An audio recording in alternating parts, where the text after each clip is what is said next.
Hi, so I wanted to do a makeup tutorial today and talk about the scary movies that I have been like gathering over the past however long I have been gone. Not gone, but like my brother's annoying, playing his freaking music in the shower. It is too hot in my room. It is too hot outdoors. It is just too hot. So by putting on makeup, I am risking me just sweating and like taking it all off at some point. So I'm not even gonna do that. I'm not even gonna waste my makeup on today's video. So I decided to just be like super raw, show you my face. This is my face. I cut my eyebrows a lot because I like to shape them however I want. I also got these press on nails from my friend, your press on lady, on Instagram. You should follow her. She's really cool. She's really talented. So yeah, so I guess we should get started on the stories. So for the first story that we have,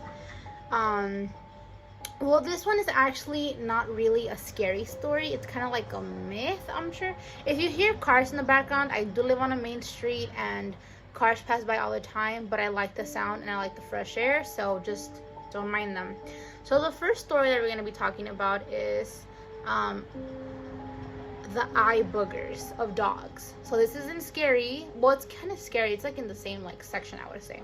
But basically, my mom has told me that like I think her like family members in the past have told her that if you put on eye boogers of dogs, that you can see what dogs see. And this is basically because dogs are known for seeing and like seeing things that we don't normally see, or like I guess kind of they have like some type of other sense that like really just kind of they're always on the lookout, and they're always like, you know, like they just see things that we don't see, I guess. And that's what's believed in, like, I guess in my family, I believe that the dogs like presienten, you know, they feel something that we don't normally feel.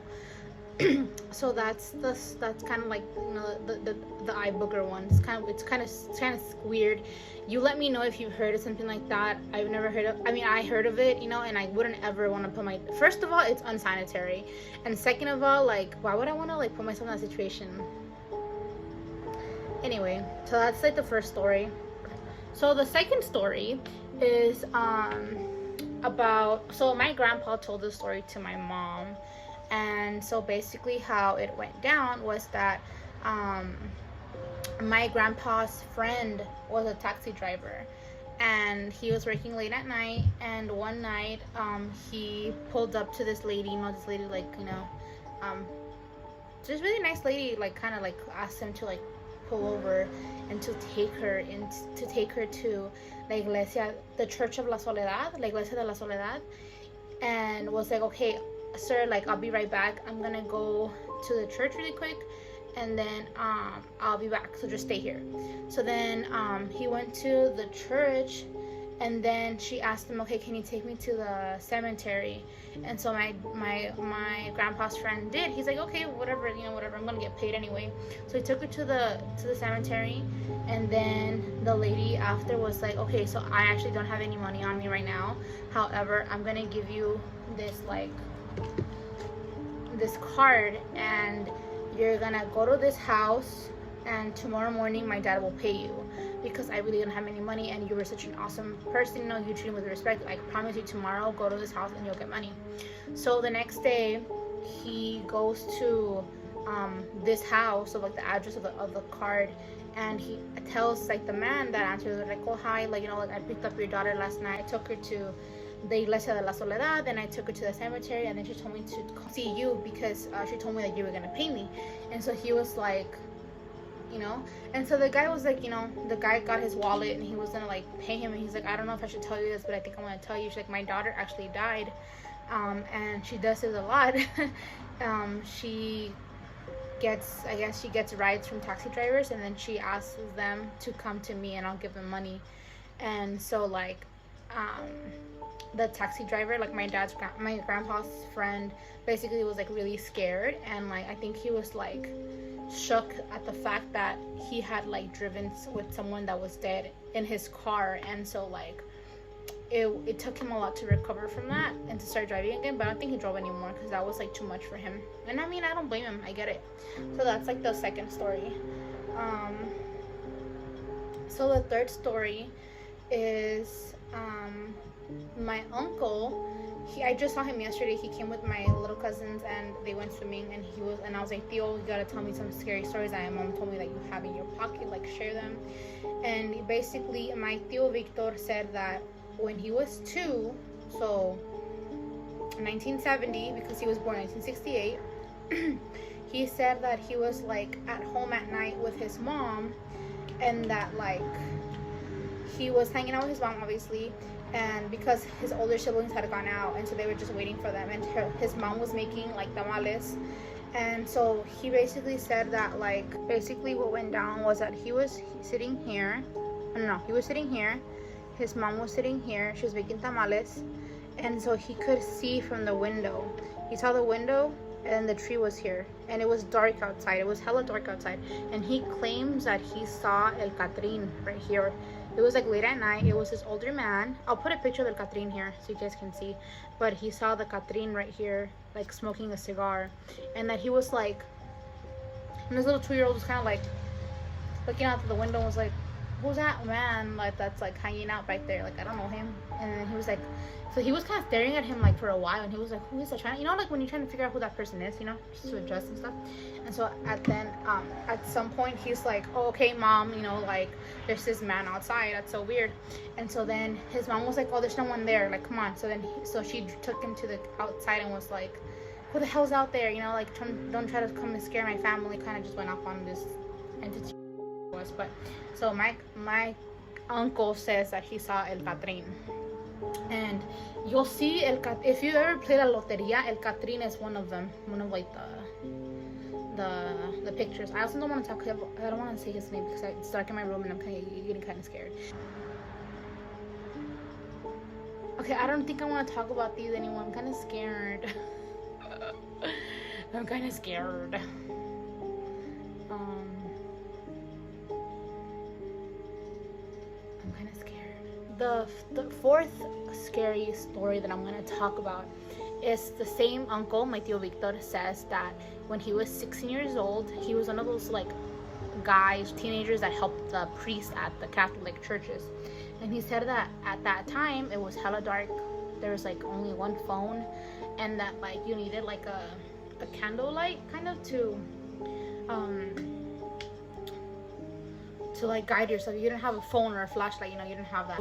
He says that the priest told him, hey, you know, mijo, like stay here on the second floor. It was dark, so I'm gonna draw this too because he drew it out for me too. So it was super dark in the like the church second floor. So he claims that, so the father was like, okay, the priest was like, I'm gonna leave, but I'm leaving you in charge. Just at this certain time, just answer the phone because the other priest is gonna come and drop something off. So he's like, okay, cool. So what had happened was that, so I should hold it like this. Yeah, okay. So I'm gonna, okay. So my Tío Victor says that he was here, right next to the stairs to go downstairs. And this whole thing was dark. So basically he had like a flashlight here with him, and this whole thing was dark. And no one was at the church. No one. He was left alone. At a church, mind you, at a church. And he says that he started hearing chains being like dragged. Like chains being dragged. And they getting closer and closer. And when he was like frozen in fear, when he heard it like super close to him, he dipped. He like left and was like, and then the next morning he was like, sorry father, I couldn't stay because this happened to me. And then the priest was like, oh yeah, mijo, like don't worry about it, I'll go with you. And so the priest took him up and was like, there's no one here. He blessed the church more, you know. He said, the priest said that he had also experienced that before. So that was scary. Now the fifth story my mom says that she has a friend from like la prepa, from like high school, and like even younger than that, I think. Her name is Georgina. I think that name is Georgina. Georgina lives close to this old church in Oaxaca, where my mom is from. And basically, like the stories that our ancestors have said is that basically like the priests had tunnels from the church to like the nuns, like the convents.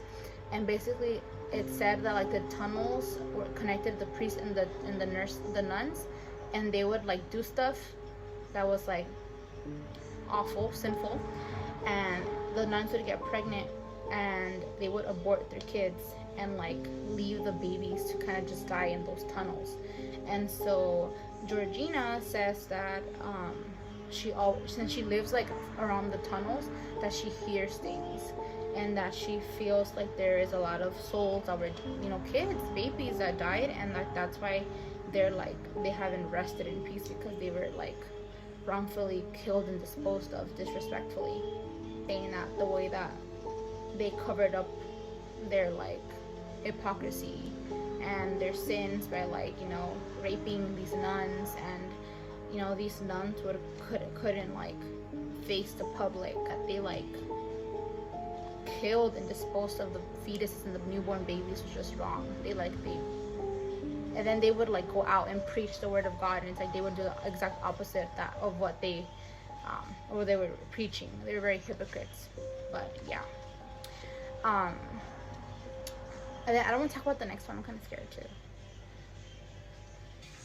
Okay, so I'm in the hallway because it's like lights and stuff. But basically, Odilia, Georgina's sister, said that they lived in this. Okay, so they had like, so pretend I'm like on my bed. I'm Odilia, I'm on the bed, and then here is the window that leads to like the outside. And she says that she woke up one day, and that right here, imagine sleeping next to your window, like right here, and that in Mexico the windows are kind of like, you could like read, you could put your hands outside. It's just kind of like, it's like they don't have glass. It's just like a wire, not a wire, but like a metal that separates you from like the outside. And that she saw La Llorona right there with her long black nails, and she was like there like this, and basically like scaring her. And she was frozen in fear. She probably fainted and stuff. But yeah, that's the story. I had to come to the hallway because I was kind of scared.